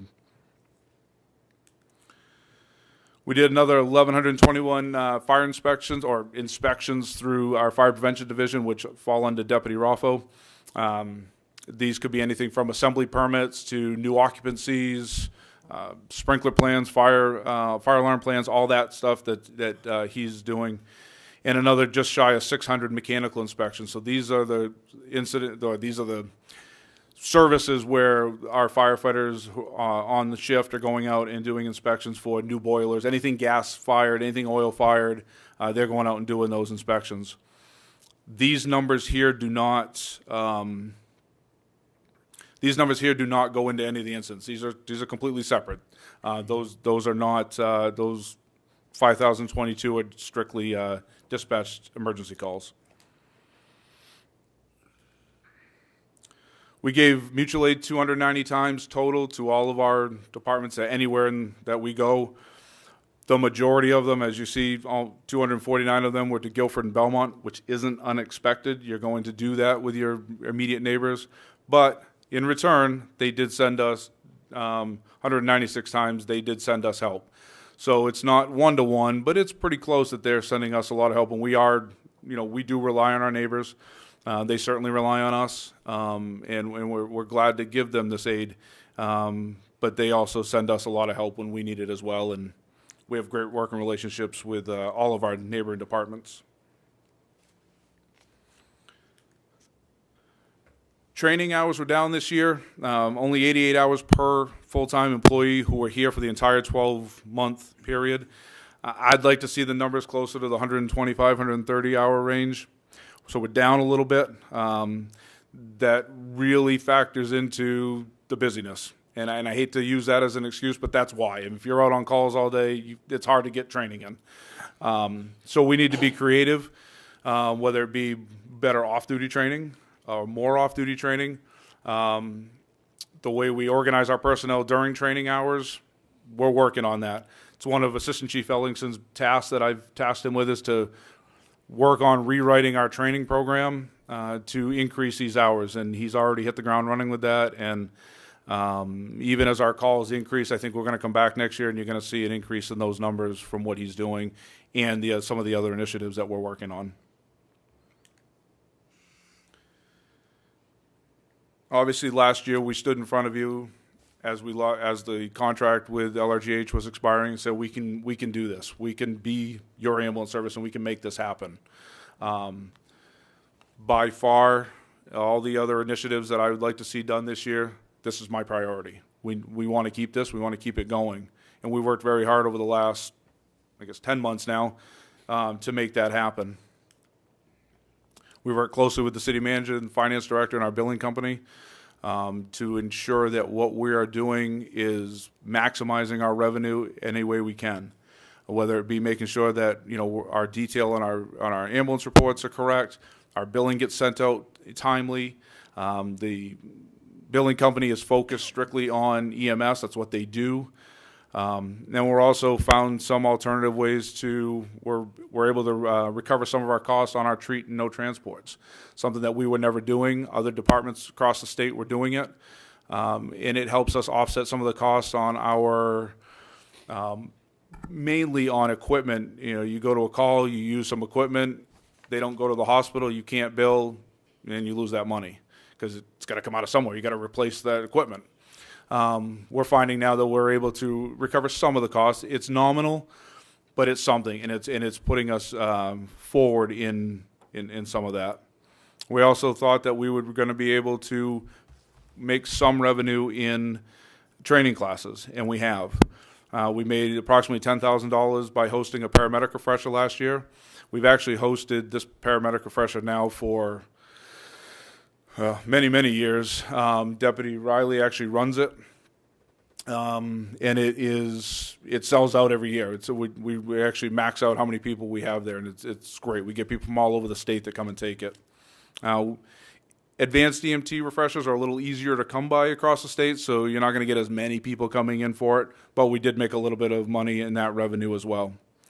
Another big project that we took on through Deputy Riley, Lieutenant Valancourt, who does our purchasing of EMS supplies, and John Gardner through the purchasing department here, we made a cost analysis of everything we're doing, all the durable goods we're buying, any of the medical supplies, from Band-Aids to the most expensive equipment we have.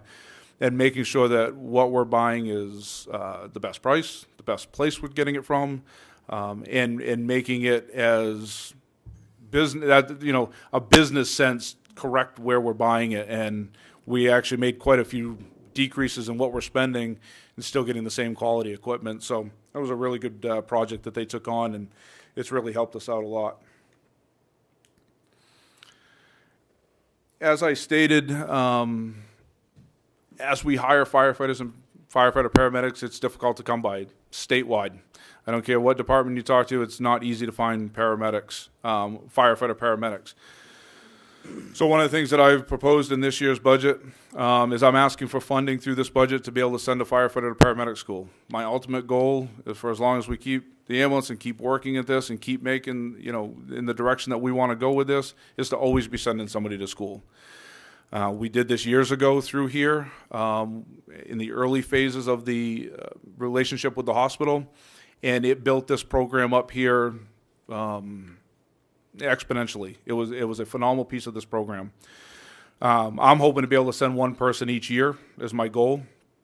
There's also some financial considerations in there to be able to cover them while they go to non-classes or classroom or anything that they can't schedule on their own. So if they're working today and they have to be in a classroom session, we'll be able to cover them, and so there's some money established for that as well.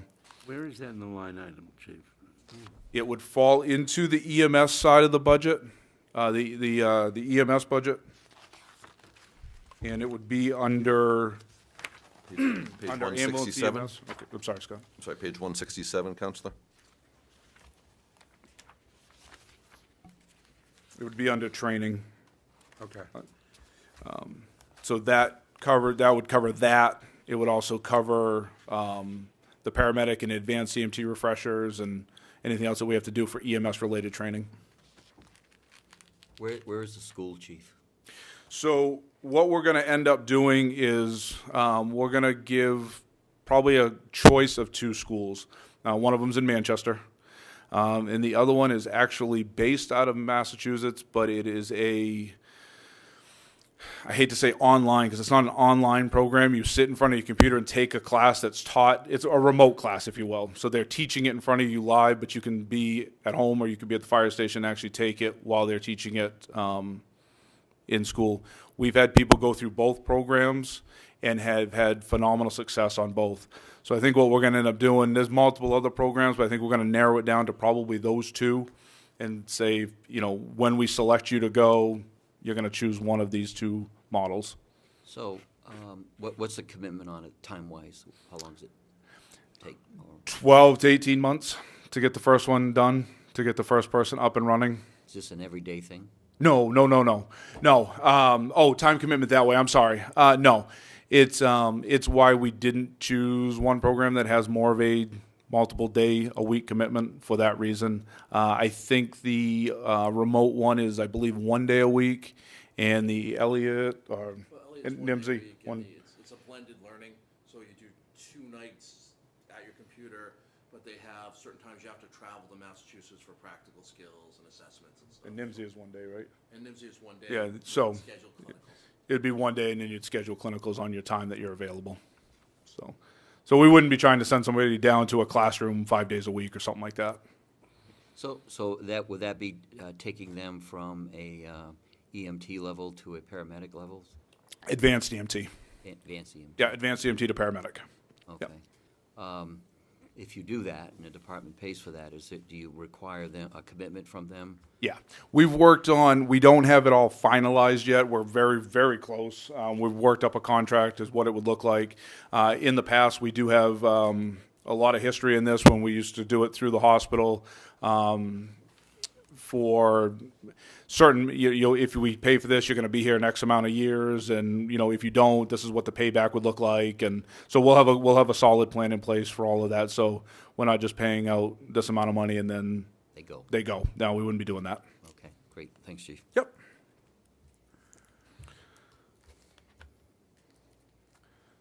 Couple of capital improvements just to talk about this year under recommendation, replacement of the Weirs Beach Engine 5.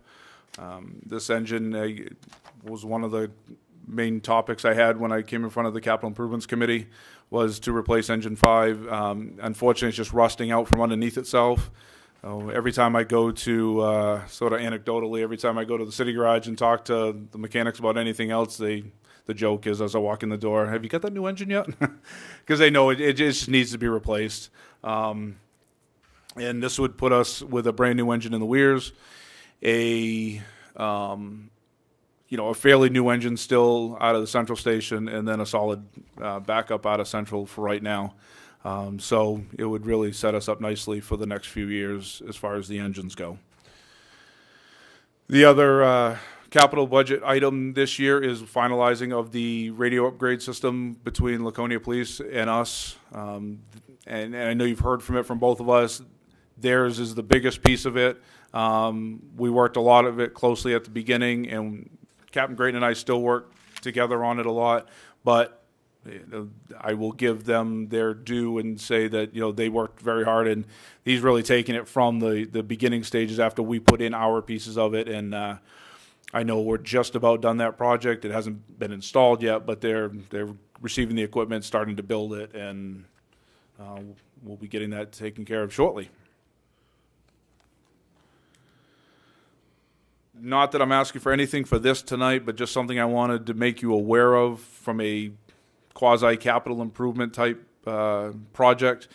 I am exploring options to consider getting rid of the municipal fire alarm system that we have throughout the city, so the master boxes that are outside on your buildings. It's just at this point is becoming, I believe, financially unstable, not sustainable for us to keep moving with this. There's no real place in anybody's budgets for the maintenance of it. I have a small line in my budget for parts and pieces. It would never be enough to handle if we had some major catastrophic failure, major windstorm or something like that, and we lost, large sections of the system. And there's no place for funding to be able to pay for somebody to go out and do the work. I currently have one of my lieutenants doing the work right now. He is focused primarily right now on just making sure our system is up and working, which it is fully up and working right now, and all the pole transfers so we can work on getting, and we've made significant increase in the last probably 2 months on getting our wires off the poles, and I think he's done a great job of getting that. So we're moving very forward on that, and I know it's been a big question mark as to why it hasn't been done, but we're getting there, and he's actually making very good headway with it. The system's just old, and my fear is we have a major catastrophic failure, and we can't fix it. So I just want to give you a little basis on it. What you'll see is I'll be coming forward at some point with a plan.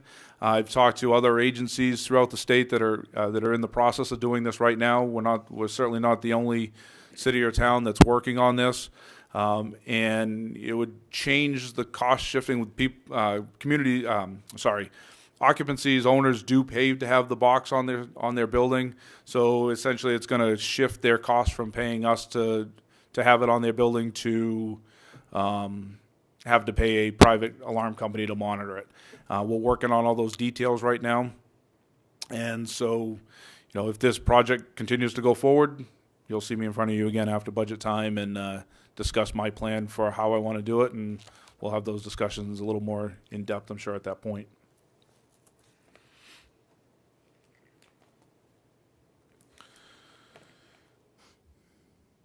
Before I conclude for the night, I want to just talk a little bit about our staffing, where we are right now, and where I'd like to see us go. So, I could easily stand up here and justify additional staffing. I could certainly go back to what we were running prior to last year with the increased staffing, and make a significant push for that. Our firefighters are busy. Compared to statewide, we're busy. These firefighters do a phenomenal job, and I would be remiss if I didn't stand up here and as the fire chief and say that. With that said, in your budget book, what you'll see is that I've asked for an incremental amount of additional overtime so we can make steps to get back to it without trying to do everything all at once. I'm not up here asking for everything.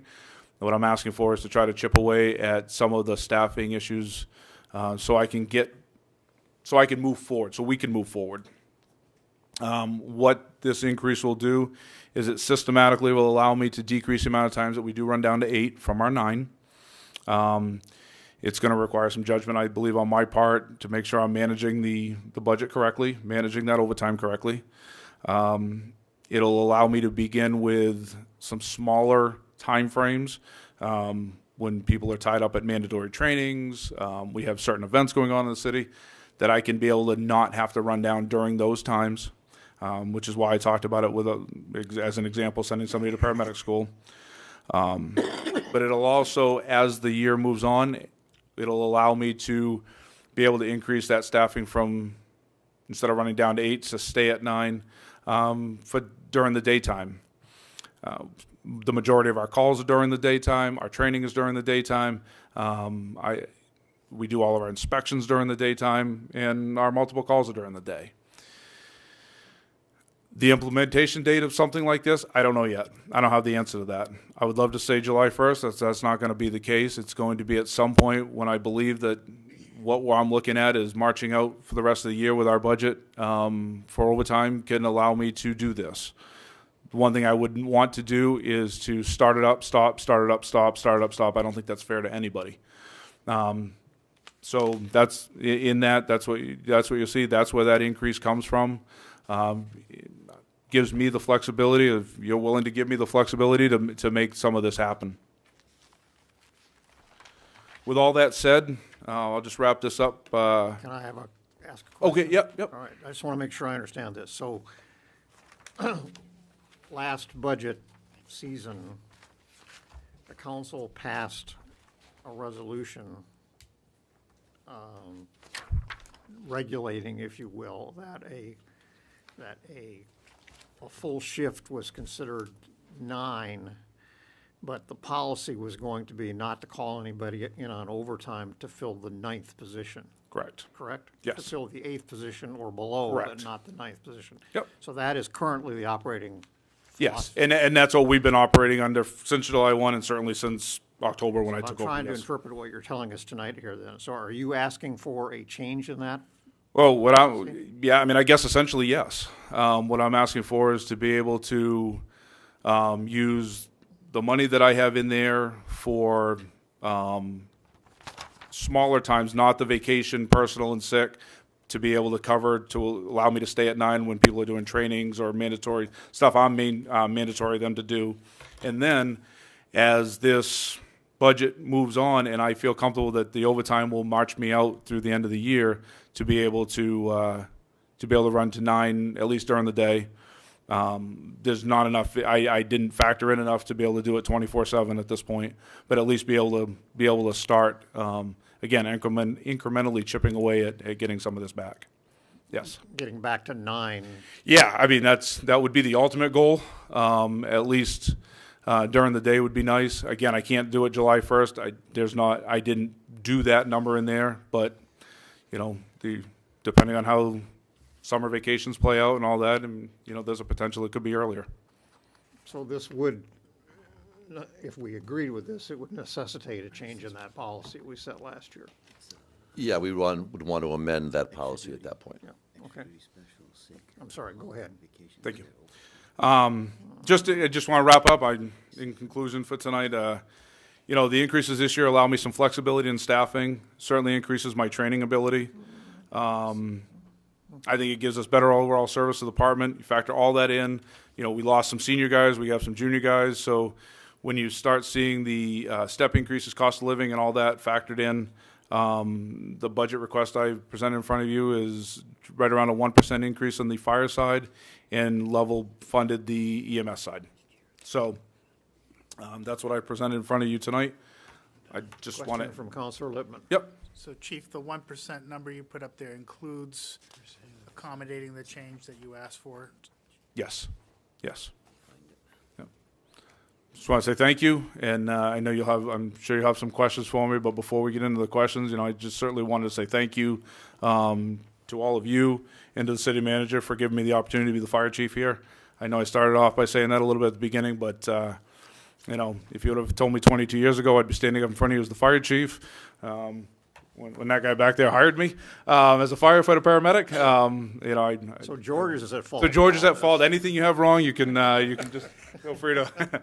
No, but thank you. So, with that, I'll open up questions. Questions or comments for the fire chief?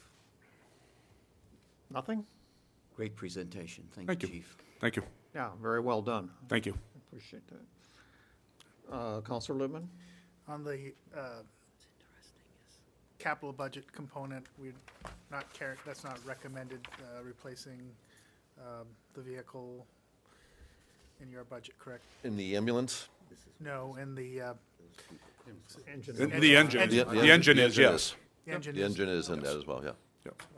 There was also a request to replace an ambulance, and basically what the chief and I have spoken of is, we know we've got that lag when the revenues are hitting. We can purchase a vehicle at any point during the year if it makes sense. So I said no to it being as part of the budget, but within the budget we're working on right now and the proposed budget, there is $50,000 a year above and beyond the internal service fund vehicle expenses to go into a reserve account to purchase an ambulance in the future. So as soon as we know trending is fine, we can certainly revisit an ambulance purchase because it's needed. It's got a lot of wear and tear, and I just said let's get into the fall till we get a full fiscal year's numbers under our belt, and then we can look at doing a purchase 5-year lease and buy it out for $1 at the end, and that way you're on a cycle where we're rotating out our primary ambulance every 5 years. Does engine 5 need to be a brand-new engine? Yes. You know, the problem is we already, we a few years ago, quite a few years ago now, really cut our supply of engines down on purpose. I only run 2 primary engines and I have 1 spare. So, in years past, we had 2 or 3 or 4 spare engines that were in the house. We don't have that anymore. We keep very lean with that. So to purchase a used piece of equipment right now, I don't think it puts us any, it doesn't change anything for me as far as I'm concerned. Having the 2 newer primary engines and, our spare engine that we have that we're running, if something was to break right now, is a 91. So it's a good truck, don't get me wrong, but it's, it is already quite dated itself. So I would, highly suggest and, ask for that as a new piece of apparatus. Help me out here. What page number is the fire engine? Fire engine is toward the front of the budget book under administration and capital, so you're going to find that on 11. page 20 has the items that are bonded. So an earlier page would have the cash one, so page 13 would list the cash items that were proposed in the capital. Page 20, you can see the ones that are proposed to be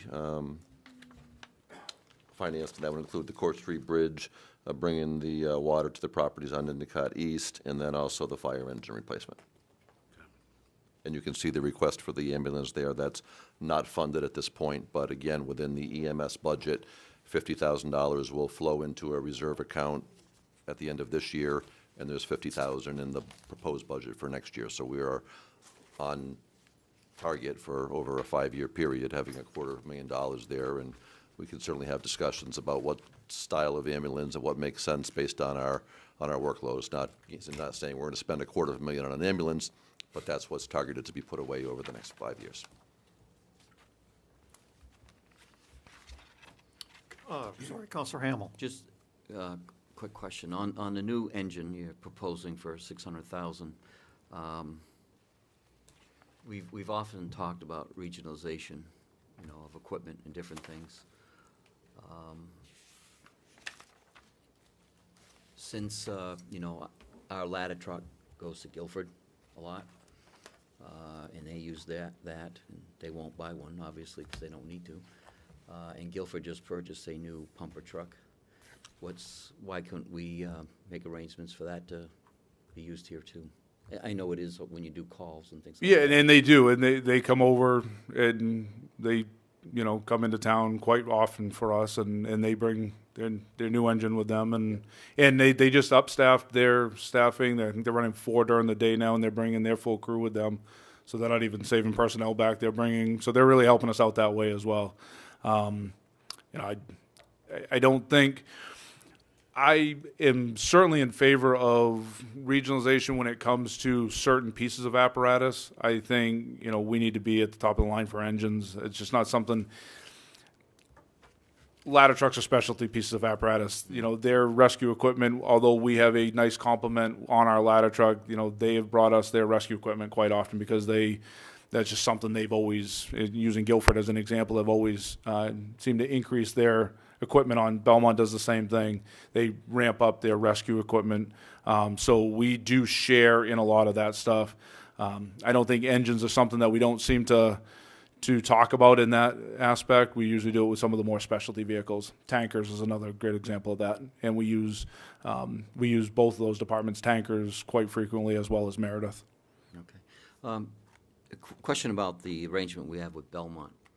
I was noticing in the budget that the revenue of that has decreased from 87, I think, down to 50.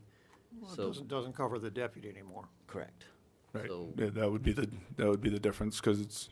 what do you feel about continuing that? I mean, what benefit does it have to the city of Laconia for doing that, where they decrease it down to 50, and I think one of the big benefits that I've seen come out of this is not that I mentioned this earlier about what a great working relationship we have with our immediate neighbors, but this has only increased our working relationship. This has really bolstered some of those intangible things that you see, because when I'm doing both departments, and I have, my deputy chief or my assistant chief down there, my assistant chief here working together, we're really making the regionalization stuff stronger all the way down the line. Even though it may be just me that's doing it, it's really filtering all the way down. So I think we're getting a lot of really strong intangibles out of this arrangement. And if we want to eventually try to move forward with any type of regionalization, this is that ground floor level. And we're definitely seeing it work well. I think, it's taken a few years to get it sort of where it is, because it was so brand new. But I think it's working very well. I think we have a very good working relationship. I'm fortunate down there. Their select board and town administrator work well with me, and I work well with them, I think, and as does the fire department themselves. And it's only benefiting us in that way as well. To put a financial dollar on it, it's kind of difficult to say. I think a lot of it comes down to some of those intangibles at that point with some of those things that we do, benefiting the community, if you will, as opposed to just, from all those other aspects that we do.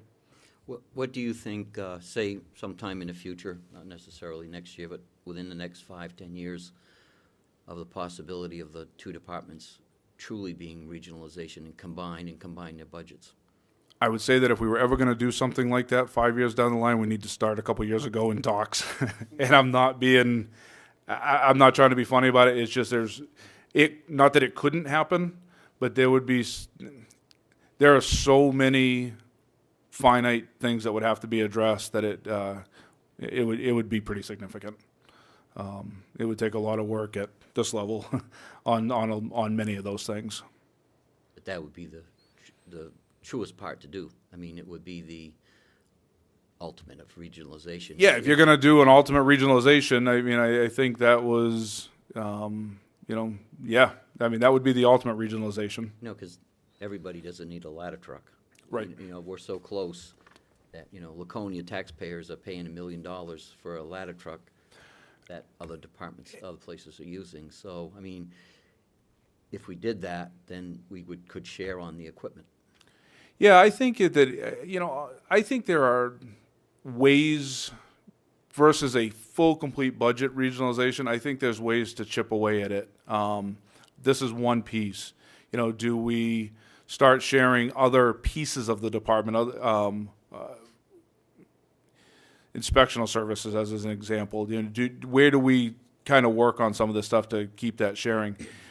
It's funny you talk about the ladder truck, and I always go back to the opposite, because what we don't have is a tanker, and because I have a hard time justifying the need for that. We have great ones all the way around us. We send them our apparatus when they need it. They send us their tankers, because we don't need it a lot, but when we do, we need it. And that's what they provide for us. And I think a lot of what we've done over the years is make some of those changes region-wide.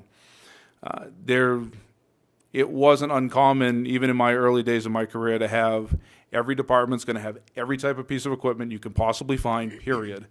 And you realize, great, but I can't, we don't have people to take it anywhere. You don't have the need for it. And departments started realizing, well, what if we do share? And so the cost that we may be burdened on sending our ladder truck mutual aid, they burden on sending a different piece of apparatus our way. And I think that's just how some of that is shared out. Excuse me, another quick question on, we have the turnover you said you had.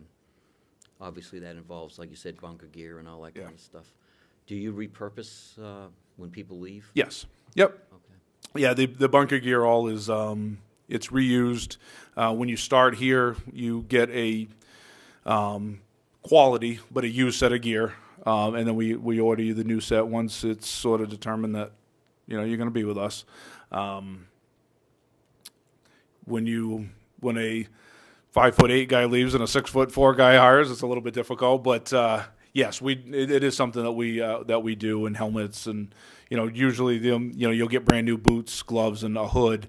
The other stuff we can at least repurpose for a little while to get you through where you need to. The $80,000 that you had in the budget last year for bunker gear and stuff. How many of those did you replace? We are still working with it, and it's funny. I made myself a note. I forgot to. I believe we've spent somewhere about 2/3 of it at this point in getting the everybody their second sets of gear, and it's just a time process thing. So even though it was a while ago, it's just chipping away at it through the getting the manufacturer to make that many sets of gear, and so we are very appreciative of it, and we are working towards completing that project soon. Okay, so the new gear, you buy them, and then the gear that they would use for second, is that the primary gear they had before that gets put into the second? Yes. Okay, so you. So if you had a set of gear and we purchased you a second set, they would put the new set into primary and then have a backup set for. If we had a fire. And really what it boils down to, it's 100% about the whole cancer issue in the fire service. It's so you can come back to the station, get your shower done, get your clean, dry set of gear without all the stuff on it, and get it washed immediately and not be wearing it for even the rest of your shift. That's the purpose of it. And we're seeing it be very successful in getting everybody second sets. What happens with the bunker gear that you don't use? Once say you've had your usefulness out of it and you're not using it, it goes away. It goes to garbage. Does it? Yeah, it technically has a 10-year lifespan. What we do every year is in the spring, everybody has to go through an assessment form. They go through their gear. They look for problems, damage, anything like that. And part of it is also a 10-year. What is its expiration date, if you will, on it, and we go from there. So the nice thing is the way we purchased this new set of gear for your second set is it actually kind of puts it into a rotation. You're not getting two brand new sets of gear. Here you go. They both expire at the same time. You may have had one for 5 years. Now you get one that lasts 10, and then we get to incrementally push it out over your career, if you will. And what's been on the ladder truck, the service record on? I mean, as far as mechanical service and things like that, has it been holding up well? Yeah, it's been holding up well. The biggest issues we had at the beginning were electrical, and nothing that anybody could do about it here. We had to have a lot of that stuff sort of just repaired from the factory. Otherwise, we've had no issues with it. The maintenance department over at DPW does a phenomenal job in keeping us up to these trucks up to speed, and they do a wonderful job. They're always coming over with minor repairs, major repairs. It doesn't matter. They go, I got to work on this today, and they keep great records, and they keep this fleet working very, very well, and no different with the ladder truck. That truck is very, very rarely out of service. If it is, it's generally for preventative routine maintenance. And the pumper truck is same thing? Yep, yep, yep. Okay, thank you. Thank you. Any other questions or comments for the fire chief? Okay, thank Thank you you. very Have a much nice for the night. presentation. Thank you. Thanks, Chief. Any other business to come before the city council tonight? If not, I'm going to declare this meeting adjourned at 9:03 PM and remind us all that we will be back in session at 6 o'clock next Tuesday. I can't believe Memorial Day is this weekend.